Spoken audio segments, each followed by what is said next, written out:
ఎల్లారమ్మ తల్లి జాతర మా ఊర్లో సంవత్సరానికి ఒకసారి చేసుకునే పెద్ద పండుగ. మా ఊర్లో ఎల్లారమ్మ తల్లి జాతర అంటే మామూలుగా ఉండదు.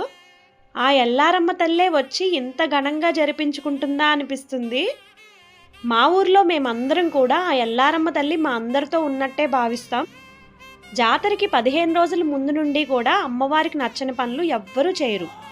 ఎందుకంటే జాతర కోసం అమ్మవారు పుట్టింటికొచ్చి చాలా హ్యాపీగా ఊరంతా తిరుగుతారంట. మా ఊర్లో ప్రతి ఒక్కళ్ళు అమ్మవారి జాతరకి ఆడబడుచుని బంధువుల్ని పిలిచే గొప్ప సంప్రదాయం మాది.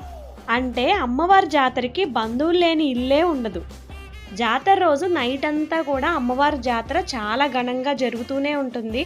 అంతేకాదు ఆ ఎల్లారమ్మ తల్లే ఇంటింటికి ఊరేగింపుతో వస్తారు.